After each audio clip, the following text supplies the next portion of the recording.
listener production. Good morning, sports fans, and welcome to The Scorecard. I'm Liam Flanagan, and this is your fast, fun hit of sport for Monday, the 6th of September.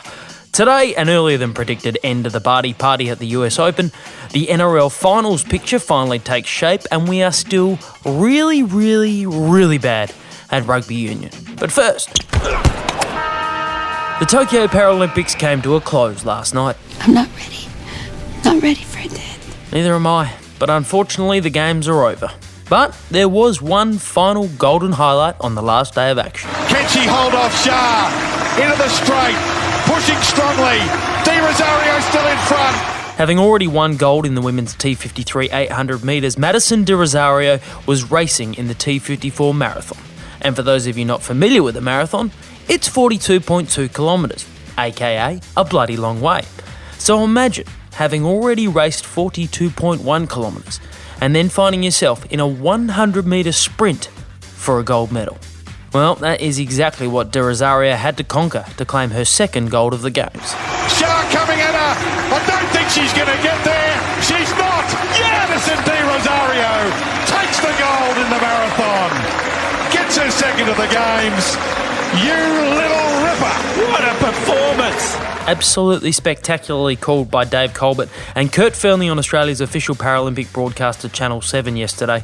Di Rosario claimed Australia's 21st and final gold medal of the Games and, after the race, paid tribute to her coach and Paralympic legend Louise Savage. One of the things that Louise does demand of me is to race with a lot of integrity, to not just find a good position, hold it and try and come home strong. It's to be a strong athlete, to hold my own, to do my work in the marathon, and that's something that no matter what the event is, she always pushes for that, and I definitely did that today, and that's a credit to her. So the Games are done, and the final tally for Australia comes in at 21 gold, 29 silver and 30 bronze medals, finishing 8th on the overall tally, which means the federal government will be forking over $1.15 million in bonuses to our medal-winning Paralympians.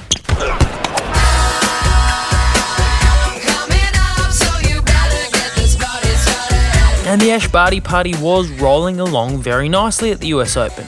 People were onto their third or fourth drinks, the crackers and dips had been devoured, and the music had changed from easy acoustic to something with a bit more bass. Because you know I'm all about that bass, But American world number 43 Shelby Rogers proved to be the ultimate party crasher.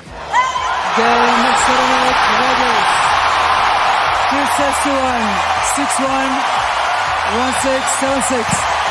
Despite trailing 5-2 in the third set, Rogers came back to defeat world number 1 Barty in a third set tiebreaker, marking the first time she'd ever claimed victory over the Aussie. I just said, make balls, try to stay in this match. Can't get any worse. You've lost to her every time. So try something different. But win, lose or draw, as always, Barty had her feet firmly planted on the ground. I've left everything out on the court this year, and it was no different tonight. I just didn't quite have enough to get over the line, which is disappointing, but we move on, and I sleep well tonight knowing that I gave everything I could. It just wasn't quite enough. So the party's over, but on the upside, it never got to that point where that one guy brings out the guitar and starts playing Wonderwall. 2 days, gonna be the day they're gonna come back to you.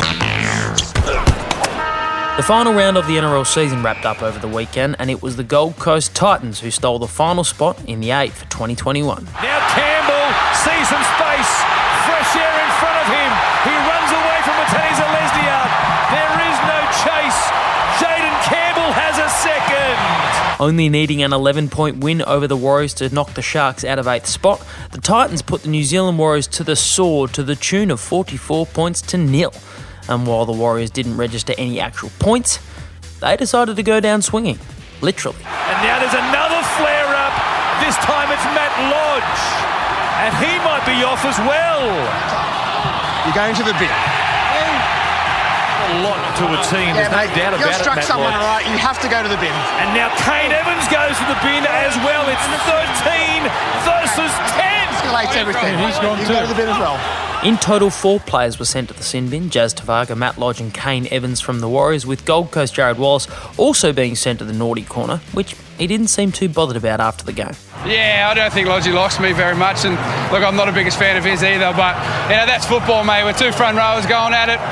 We're 2 very passionate about our teams, and we love playing footy, and sometimes that heats over, and that's just the way it is. I don't think he threw any punches, neither did I. That was a bit of a cuddle, really. If he gets sent to the sin bin for a cuddle, I'd hate to see what happens when Jared Wallace spoons somebody. The win means the Titans will face off in an elimination final against the Roosters this Saturday. The Eels will take on the Knights in the other elimination final, while Melbourne and Manly will square off in the first qualifying final on Friday night, and the Panthers do battle with the Rabbitohs in the second qualifying final on Saturday night. For the Wallabies, who haven't won the Bledisloe Cup since 2002, yesterday was kind of cruel and unusual punishment. There's always something to play for, and this afternoon it's the Wallabies and All Blacks set for Bledisloe 3 at Optus Stadium in Perth. Except there wasn't anything to play for, because the All Blacks had already won the trophy after winning the first 2 games of the series, and yesterday in Perth, it got worse. The bouncer's perfection. Webber, quick for Barrett. Geordie Barrett puts the first 5-pointer on the board in Perth. New Zealand's Geordie Barrett scoring the first try of the game yesterday, shortly before he was involved in the biggest talking point from the game. Geordie Barrett, it's easy as you like for him. He throws a boot out. He's caught Corin Beta, who's in all sorts on the deck. Well, you're taught to do exactly what he's done there. Bring his knee up, but it's the kick out here that they'd be having a look at. Not particularly necessary, but could be also deemed accidental. I'll have a close look at this. Barrett was eventually sent off for essentially kicking Marika Koroibete in the face. But even with the All Blacks down to 14 men, the Wallabies were helpless against the might of the Kiwis, going down 38-21. And contractually, that means I have to play this.